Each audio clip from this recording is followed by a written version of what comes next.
Welcome everyone. Thank you for joining us today. I'm Theresa, CEO and Chief Nursing Officer of the Windsor-Essex County Health Unit. Today is the first day of the new assessment center in Leamington at Erie Shores Healthcare.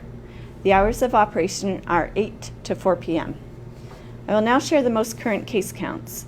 There are 28,381 confirmed cases of COVID-19 in Canada and 8,447 cases in Ontario. Chatham-Kent has 25 cases and Sarnia-Lambton has reported 128 cases. Michigan now has 28,059 cases with 7,136 cases in Detroit. Today we are reporting 19 additional confirmed cases of COVID-19 for a total of 427 cases in our community. 55 people have recovered. 19% of our cases are between the ages of 50 and 59 years, and 22% of our cases are 80 years or older. 38% are male, and 61% are female, and 1% are unknown at this time. We are sad to report one additional death due to COVID-19. Our community has lost a total of 17 people to COVID-19. 10 deaths have occurred in long-term care and retirement homes. Our health unit continues to work with 7 long-term care and retirement homes that are currently experiencing COVID-19 outbreaks. 38% of all of our cases are in long-term care. The health unit continues to follow up directly with everyone who has tested positive and negative for COVID-19. We will let you know when you are able to check your results online, but for now, we will call you to let you know your results. It is important to remember that you must remain in self-isolation while awaiting your test results. Overall, 2,936 individuals have been tested for COVID-19, and of those tested, 357 tests are pending. Testing for COVID-19 should be based on a clinical assessment. Healthcare workers, caregivers, care providers, and first responders should all be tested as soon as possible if they develop symptoms. Testing guidelines also include testing symptomatic residents of long-term care and retirement homes. This includes testing residents without symptoms who are new admissions or readmissions to these homes within the first 14 days of their arrival. Also, residents being transferred from a hospital are to be tested prior to being transferred back home. All residents will be required to remain in self-isolation for 14 days following their admission. During a COVID outbreak in a long-term care or retirement home, testing will be increased to include asymptomatic residents who are contacts of the ill resident. I need to send out another big thank you to EMS for their support in providing testing to some of the homes currently experiencing a COVID outbreak. Certain groups have been prioritized for testing in the event of shortages of supplies, including symptomatic healthcare workers and staff who work in healthcare facilities, symptomatic residents and staff in long-term care facilities and retirement homes, hospitalized patients with respiratory symptoms, symptomatic members of remote, isolated rural and Indigenous communities, symptomatic travelers identified at a point of entry to Canada, symptomatic first responders, including firefighters, police, EMS, and individuals referred for testing by our health unit. Please continue to visit wechu.org for the most current information and case counts. Symptoms of COVID-19 include fever, cough, or difficulty breathing. However, other symptoms may be present, such as being extremely tired, falling, nausea, vomiting, and headaches. If you are feeling unwell and need to seek a health assessment for COVID-19, please complete the online self-assessment tool at ontario.ca or contact Telehealth Ontario or call your primary health care provider for a home assessment, a phone assessment, or a virtual assessment. They will be able to guide you in next steps, including contacting public health or attending an assessment center. I will now turn it over to Dr. Wajid Ahmed, our Medical Officer of Health, for further updates regarding COVID-19.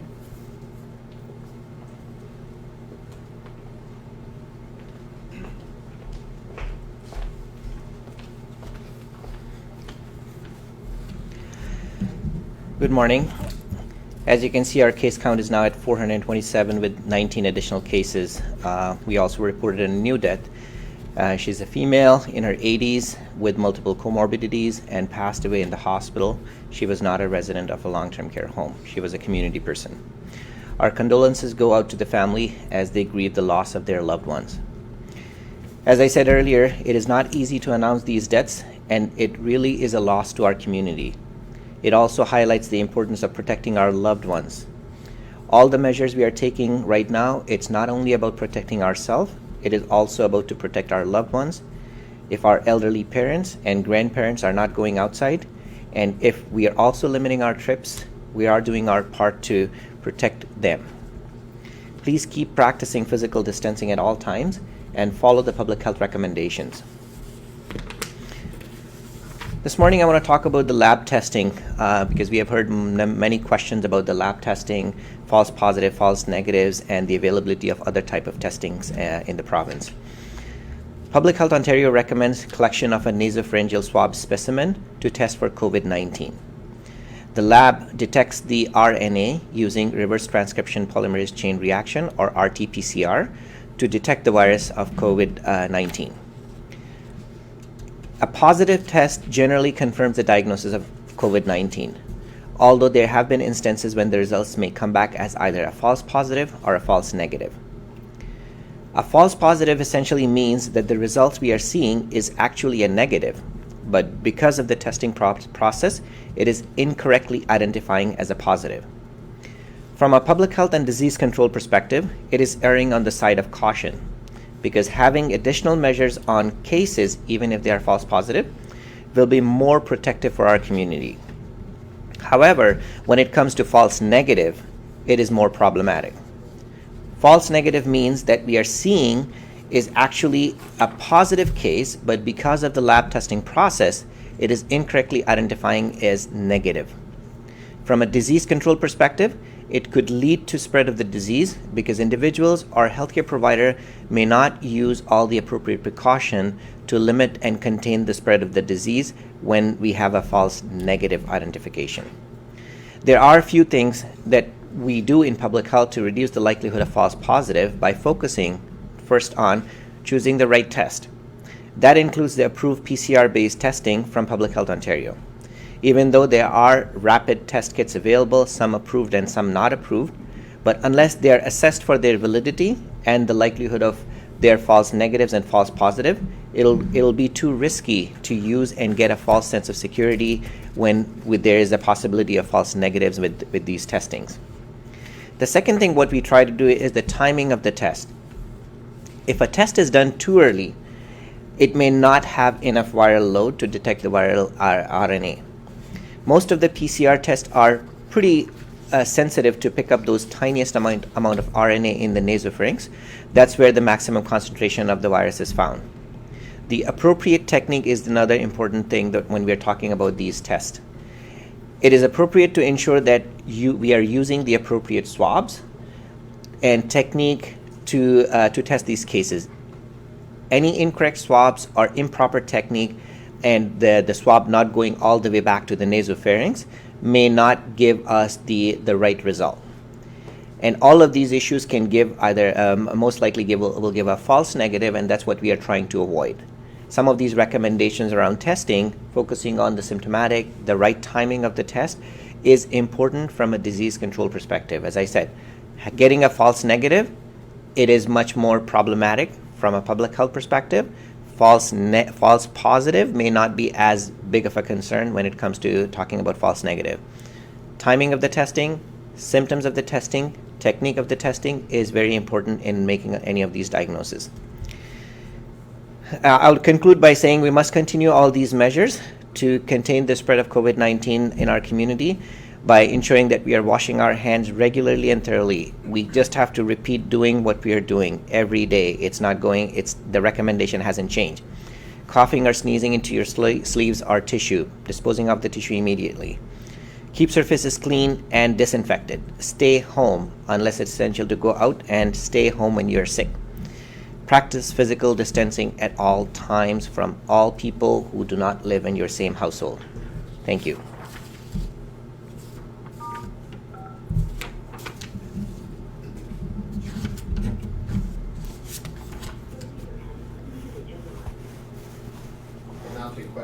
media. We'll start with AM800. Yeah, just quickly before my question, the website just said 18 deaths. That's different than what Theresa said? It seems like it's a typo, and we will be correcting that, and the website will be updated as soon as we confirm that. Okay, thank you. So my question then, I've actually seen a lot of people on Facebook and Twitter commenting that they would like to see a better breakdown in our area of where the cases are. I know, we cover Windsor-Essex, but people are wondering, is there 20 cases in Windsor, 7 cases in Amherst, 4 in LaSalle? Is there any way to know what that breakdown is? There certainly is, and sometimes we are limited by the data that we have when we are collecting those data from the residents. There is a risk and benefit of having those breakdown, and I think I would like to emphasize that these numbers, as much as people are curious to know what this number means for their local area, but it also gives some people a false sense of security by saying that, oh, my area, I just have 1 case or 2 case or 5 case, and it's not a problem for me. But for area like Windsor, Windsor has lots of cases, so that's a problem space. That is not true. The likelihood when we are having all this community transmission is equally same everywhere, is the same from a risk perspective. If you're following all those recommendations, we should be taking all those precautions and protect ourselves. We will try to look at the breakdown of these cases by municipality now that we have enough cases, but I just want to reiterate that it is not to give any indication that which areas are bad or which areas are good. It will just give us a little bit more information, and we'll try to present that data tomorrow. Okay, thank you. Any questions from CBC? Yes, good morning. Can you go over some of the long-term care home numbers? There's been quite an increase, 61, I believe, at the Country Village Homes. Can you go over those numbers? Is it just from testing that we're now knowing that there's more people with COVID? So we, all the numbers, most up-to-date number will be posted on our website, and you can visit our website for the most accurate number. I don't want to misquote any number. I don't have the website in front of me. But what I can tell is because of some of the recommendations from the ministry and expanding the testing criteria, even for people who are not showing any symptoms in the long-term care home, but could be considered as high risk or could contract the virus, we are actively doing testing on those individuals, and there are some homes that we are targeting that are currently under COVID-19 outbreak, and we are thankful to our EMS partner to help us with the swabbing process. So every day, yesterday they went to one of the facility, they did some testing along with our public health nurses and public health inspector. They went there, they did all the testing. We sent all those labs for analysis. So hopefully we'll see another increase tomorrow because all those results will come back tomorrow. And then today as well, they are out there. They are doing some of those additional testing, and the whole idea behind doing this additional testing is it's very easy for COVID-19 to spread any of these facilities. The more proactive we can be, the better it is to try and contain it. We are taking all those recommendations and all those guidance from the ministry. We're also doing our local risk assessment to make sure that we are using the best available evidence to take actions in each of these facilities, and we'll continue to do that. Okay, I know we have a lot of precautionary measures in place for these long-term care homes, but some harbor is a brand new outbreak. Is there something maybe being missed as to why there's now a new outbreak at a new long-term care home? So these facilities, as we know, people are vulnerable, and they need more care and more protection. In any of these facilities, the ones that are currently in COVID-19 outbreak and the ones that are not in COVID-19 outbreak. there is an active surveillance strategy that is there, that we work with the long-term care home. We provide them with the tools and education. They are supposed to do all these active monitoring of any resident, ensuring that they are doing twice daily temperature check, they're doing their symptoms check. And that way they are able to detect anyone with even with mild symptoms. The moment they identify that individual, they do the swabs on them and send it for testing. When we get the test results back, even one case could lead to the declaration of an outbreak, and that is what exactly is happening. So picking up cases, I think it is good that we are picking up those cases early. But on the other hand, I think what is happening is we need to look at some of the infection prevention and control measures to make sure that those are being implemented correctly and accurately. And as much as training and education we provide, even with all the best intention, sometimes there are some gaps, and that's what we need to focus on, that how do we reduce those gaps and how do we ensure that we are providing the training, we are providing all the guidance to the long-term care homes to follow those recommendations and guides, and while they're taking care of their clients. Okay, we're still trying to speak with the long-term care homes over I believe it's still 10 out of the 17 deaths were in long-term care homes. Have you changed your stance on providing those numbers, or are you still citing privacy concerns? I would still say that in any of these deaths, it's really doesn't matter which facility it is. It is a death. It is a person that we are talking about, and we should be respecting all those individuals' privacy.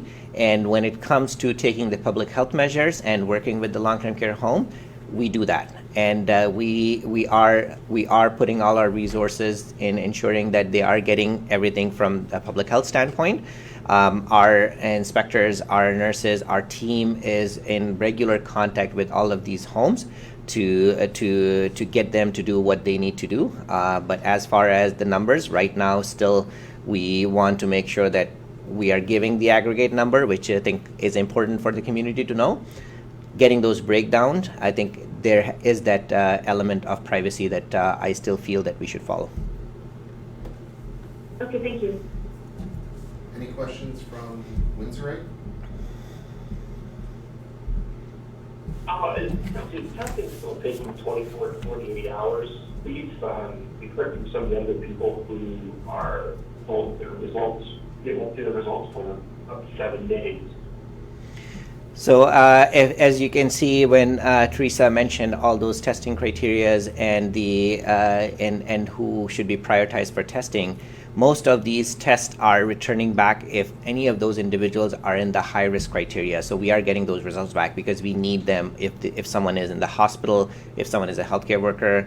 I cannot speak specifically if there has been that long of a delay, but something we can maybe look at individually to make sure that we have received. There's the backlog and the paperwork, the amount of paperwork that is coming from the lab is huge, and we are trying to stay on top of it. But every day, if 300 people are being tested in around the region, the paperwork that we are getting, the positives, the negatives, and sifting through it, sometimes with the lab forget to send us, and then we follow up on them. So there are a number of issues that is going on. We are hoping that when the whole system go on to electronic, where people can go online and look at the lab results, we are hoping that that would reduce some of those errors.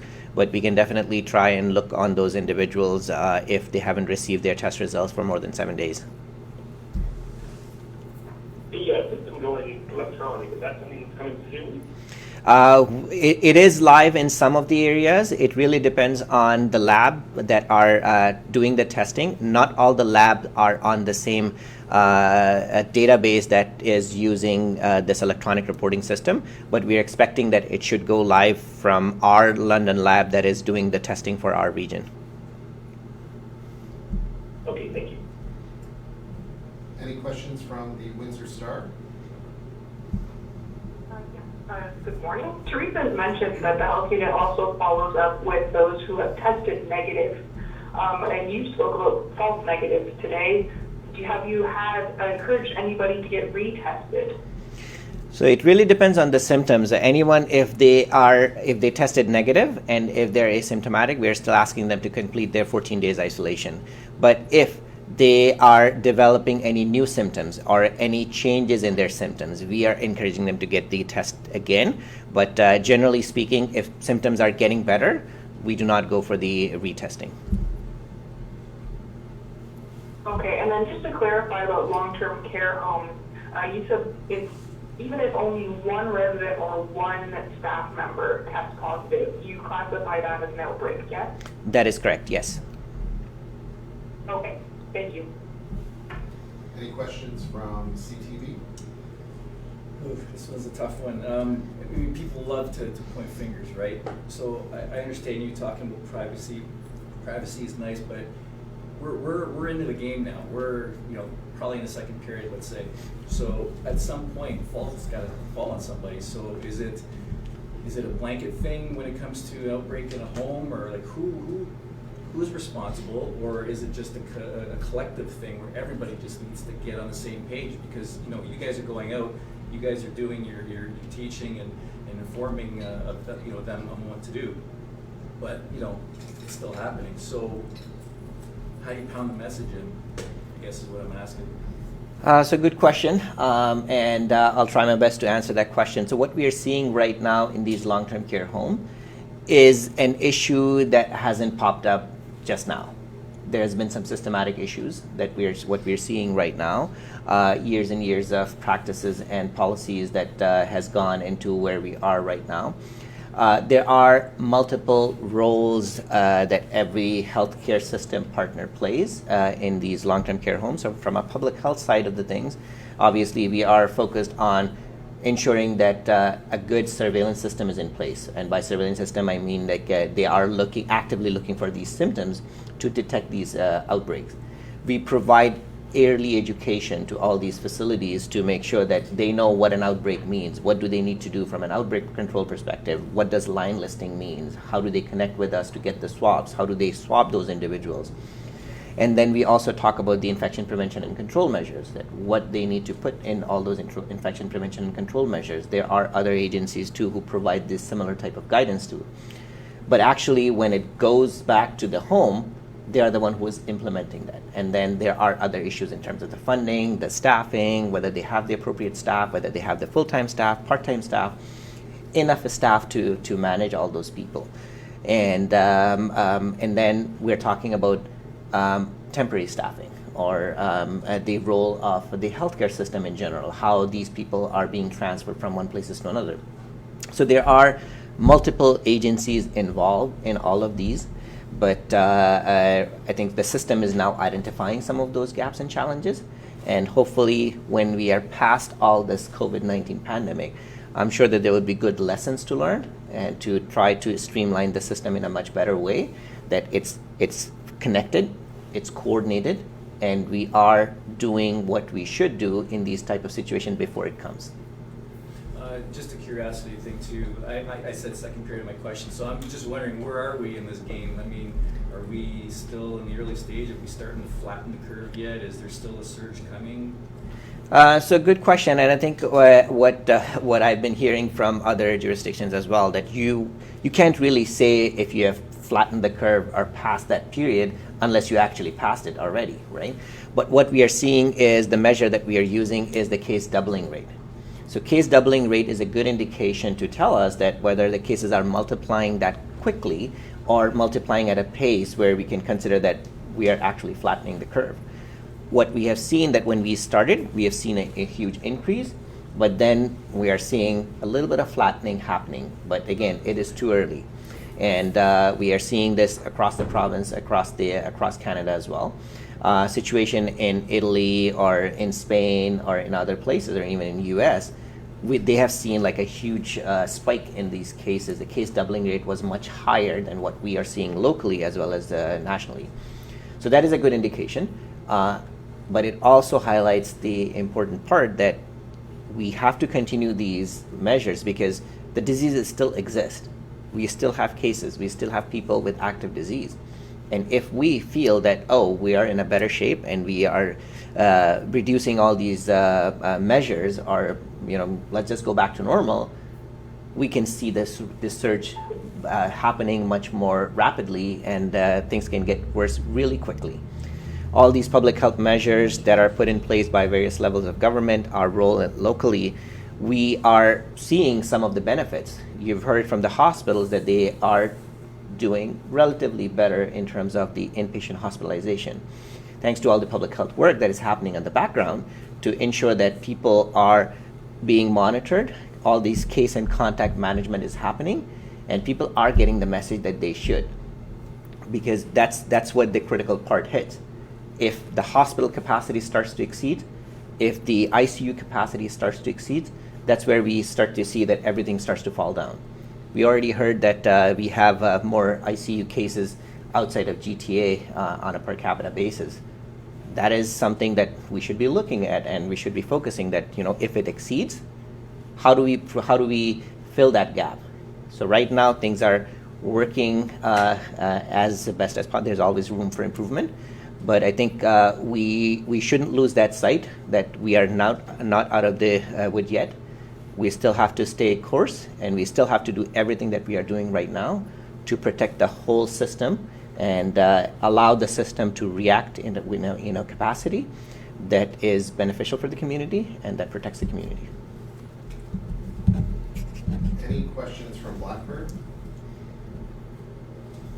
Do you have an idea of how accurate these tests are? Like, how likely is it to come back negative? Is there a percentage point or something like that?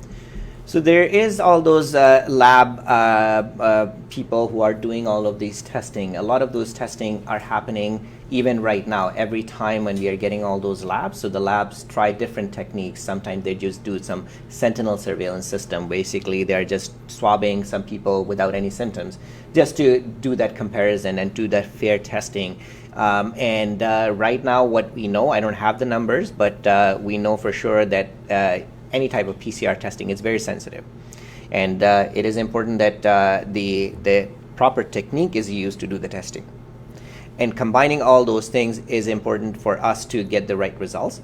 I know that there are other serology-based testing is now getting approved. One of that was approved in Canada, but there are other serological testing that are approved outside of Canada. There are some limitations and pros and cons of using any of these testing. By far, everywhere, the PCR-based testing is still the most sensitive and reliable test that is happening across the world. The only issue is there is a delay in getting the results. So I think that's what we are trying to work on, that how we can coordinate the system to get those test results early. Other than that, I feel confident in the PCR testing. If it's done correctly, it is giving us the results that we are hoping for.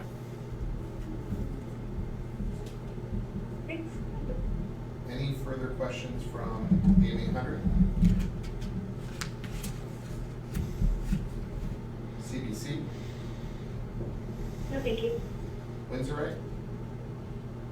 No, thanks. Windsor Star? No, thank you.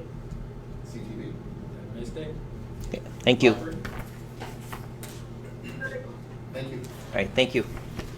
Thank you. Have a good day.